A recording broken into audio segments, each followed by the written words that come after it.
पाटिल काकी आई थी shark tank India में और जब मैंने उनकी पिच देखी तो मैं बहुत ज्यादा इंप्रेस हो गया क्योंकि उन्होंने 5,000 रुपए से स्टार्ट किया था और आज कंपनी की वैल्यूएशन है 10 करोड़ रुपए। तो ऐसे बिजनेस इंडिया के अंदर आने चाहिए और मैं हमेशा शार्क टैंक के हर एपिसोड के अंदर उनकी कुछ गलतियां बताता हूँ या फिर सारे फाउंडर्स की कुछ गलती बताता हूँ जिससे आप वो गलती ना करो और आपके बिजनेस के अंदर आप वो गलती अवॉइड करके एक स्टेप आगे लेके जाओ। लेकिन इस वीडियो के अंदर मैं आपको इस पाटिल काकी ब्रांड के कुछ अच्छी बातें बताऊंगा जो कि आप डेफिनेटली इंप्लीमेंट कर सकते हो और वो हर किसी को करना चाहिए। और साथ ही साथ इस वीडियो के एंडिंग में मैं आपको 2 बिजनेस अपॉर्चुनिटी बताऊंगा जो कि हमेशा प्रूव होती है और ये प्रूफ इन्होंने करके बताया है पाटिल काकी ब्रांड के अंदर। तो अगर समझो आपको आपका बिजनेस स्केल करना है तो ये वीडियो पूरा देखो, नहीं करना है या फिर बिजनेस के अंदर इंटरेस्ट नहीं है तो अब भी ये वीडियो बंद करके चले जाओ क्योंकि ये वीडियो के अंदर काफी इंपॉर्टेंट इन्फॉर्मेशन होने वाली जो मैं चाहता हूँ कि बस बिजनेसमैन समझे और बिजनेसमैन ही इसे समझ सकता है।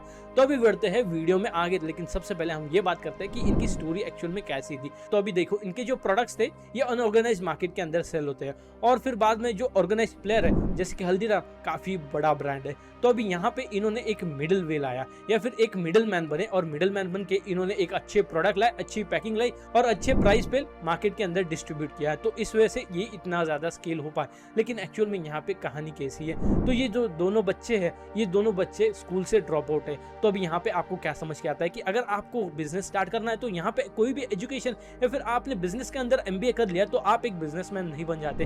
एक कॉलेज ड्रॉप आउट भी जिसके पास बिजनेस का स्किल है वो भी एक बिजनेस खड़ा कर सकता है। तो अभी इस हिसाब से मैं आपको ये नहीं बोल रहा हूँ कि एजुकेशन छोड़ दो, लेकिन अगर आपको बिजनेस स्टार्ट करना है तो डेफिनेटली एजुकेशन यहाँ पे रिलेट नहीं करता। आपको यहाँ पे चाहिए एक्सपीरियंस या फिर स्किल्स। तो अभी यहाँ पे इन्होंने स्किल्स सीखा, स्किल्स सीख के इन्होंने बिजनेस आइडिया ढूंढना स्टार्ट किया। लेकिन जब ये बिजनेस आइडिया ढूंढ रहे थे तो इनको कोई भी बिजनेस आइडिया नहीं मिला। लेकिन घूम घाम के ये एक ही जगह पे आ गए अपने घर पे और अपने घर के अंदर इनको एक बिजनेस मिला क्योंकि पाटिल काकी उस टाइम अनऑर्गेनाइज्ड मार्केट के अंदर एज अ अनऑर्गेनाइज्ड प्लेयर बन के ही बाकी सारे लोगों को अपने ऑर्डर्स डिस्ट्रीब्यूट करती थी एज अ पूरम पुली और मोदक। तो ये 2 प्रोडक्ट उनके बहुत ज्यादा मेन स्ट्रीम थे और यही प्रोडक्ट वो अपने लोकल एरिया के अंदर सेल करती थी। तो अब ये दोनों बच्चों को आइडिया आया कि क्यों ना हम इसका ही ब्रांड लॉन्च करें।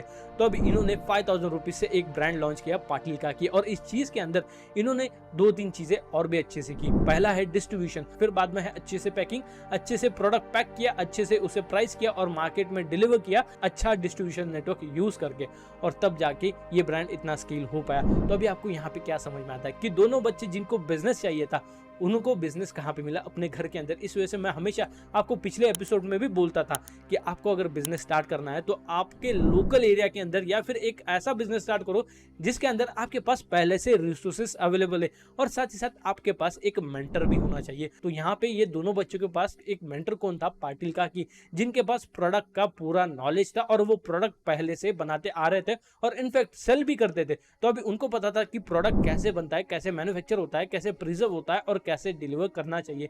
इस वजह से ये दोनों बच्चों को पूरा टेक्नोलॉजी के ऊपर काम करना था और डिस्ट्रीब्यूशन के ऊपर काम करना था और बैक एंड में प्रोडक्ट डिजाइन और प्रोडक्ट मैन्युफैक्चरिंग सब कुछ पाटिल काकी कर रही थी। तो यहाँ पे एक मेंटर होना काफी ज्यादा इंपॉर्टेंट है और अगर समझो आपका कोई मेंटर है तो उसको आपके बिजनेस के अंदर पार्टनरशिप कर लिया आपने तो डेफिनेटली आपका बिजनेस बहुत ज्यादा स्केल हो सकता है। तो अभी यहाँ पे एक बिजनेस अपॉर्चुनिटी के बारे में बात करते हैं। तो यहाँ पे बिजनेस अपॉर्चुनिटी पता है किसको, एक ग्राफिक डिजाइनर को, क्योंकि जब इन्होंने अपनी पैकेजिंग शोकेस की अपने सारे शार्क्स को तो शार्क्स काफी ज्यादा शॉक हो गए कि वाओ इतनी अच्छी पैकिंग आपने कैसी कर ली। क्योंकि हम जब पैकिंग करने जाते हैं, मतलब ये शार्क्स बोल रहे थे कि हम जब पैकिंग करने जाते हैं तो हमें कोई भी एक डिजाइन एजेंसी 50-50 लाख रुपए लगा देती है एक प्रोडक्ट की पैकेजिंग डिजाइन करने के लिए। तो अगर आप एक फ्रीलांसर हो और ग्राफिक डिजाइनर हो और आपके अगर डिजाइन अच्छे या फिर आप ग्राफिक डिजाइन सीख रहे हो तो डेफिनेटली मैं आपको बोलूंगा आपके पास बहुत बड़ी अपॉर्चुनिटी, क्योंकि इंडिया के अंदर एक स्टार्टअप वेव चालू है और इस स्टार्टअप वेव के अंदर बस आपको कुछ फाउंडर्स ढूंढने, कुछ प्रोडक्ट्स ढूंढने और उनको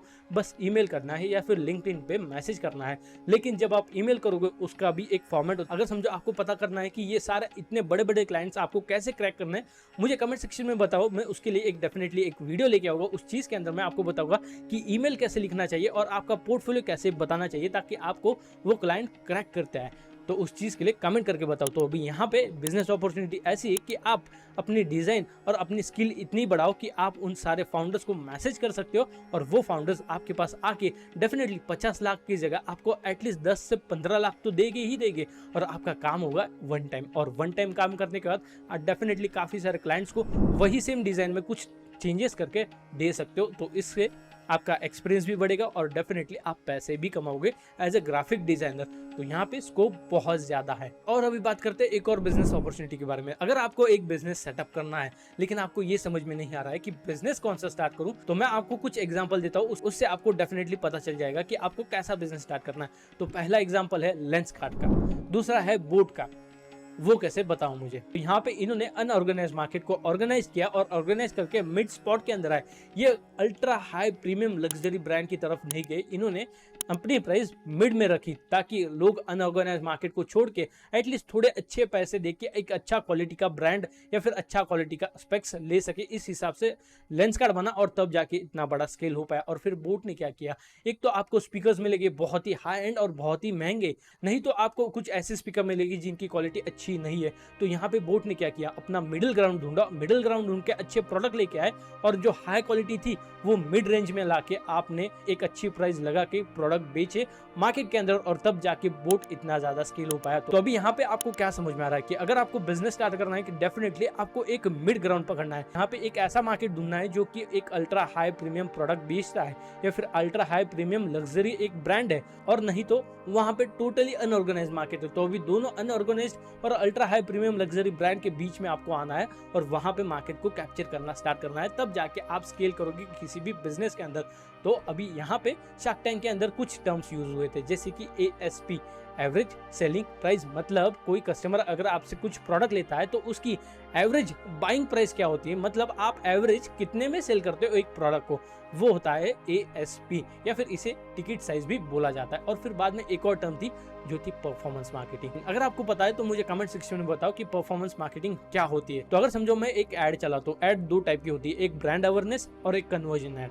तो अगर मेरी एड कन्वर्जन ऐड है तो उसे हम बोल सकते हैं कि परफॉर्मेंस मार्केटिंग, क्योंकि अगर मैंने उसको पैसे देके वो ऐड लगाई है, वो ऐड के ऊपर मुझे कुछ आउटपुट चाहिए और वो जो आउटपुट होगा वो एक्चुअल में पैसे के फॉर्म में होगा। और दूसरी ऐड होती है ब्रांड अवेयरनेस के लिए, जस्ट आपको पता चलना चाहिए कि हाँ मेरा एक ब्रांड एग्जिस्ट करता है। तो उसी तरह अभी मैं आपके सामने एक परफॉर्मेंस मार्केटिंग ऐड करता हूँ। तो मेरा एक प्रोडक्ट है जॉयज ओथ पीनट बटर जो कि मैन्युफैक्चर करता है पीनट बटर, और वहां पे आपको 13 से भी ज्यादा फ्लेवर्स मिलते हैं। मतलब अगर आप फिटनेस को लेकर कॉन्शियस हो तो आपको यहाँ पे टेस्ट भी मिलेगा और साथ ही साथ फिटनेस भी मिलेगा। तो ऐसा है हमारा जॉयज ओथ पीनट बटर जो कि मैन्युफैक्चर करती है मेरी कंपनी। उसको चेकआउट करना है तो लिंक आपको डिस्क्रिप्शन बॉक्स में मिल जाएगी जहाँ पे आप जाके चेकआउट कर सकते हो। और ये थी मेरी परफॉर्मेंस मार्केटिंग और एक्चुअल में मैं ये मैन्युफैक्चर करता हूँ, आपको बायो में लिंक मिल जाएगी, जरूर जाके चेकआउट करना। तो बस आज की इस वीडियो में इतना ही। अगर समझो आपको ऐसे और भी शार्क टैंक के ऊपर रिव्यूज चाहिए तो मेरे चैनल के ऊपर आपको मिल जाएगी, और साथ ही साथ मेरे चैनल के ऊपर आपको और कुछ मिलेगा जैसे कि content on personal finance, business and investing. अगर आप उन सारी चीजों को लेके इंटरेस्टेड हो या फिर कॉन्शियस हो या फिर अपने इन्वेस्टिंग को अच्छा करना चाहते हो तो डेफिनेटली मेरा चैनल आपके लाइफ में वैल्यू ऐड करेगा। और मैं आपको रेकमेंड करूंगा कि आज से ही इन्वेस्टिंग स्टार्ट करो, नहीं तो आगे चल के बहुत बुरा टाइम आने वाला है। So now thank you for watching, और अभी मिलते हैं नेक्स्ट वीडियो में। और शायद आपने ये वाला वीडियो चेकआउट नहीं किया, बहुत मस्त है। Peace out.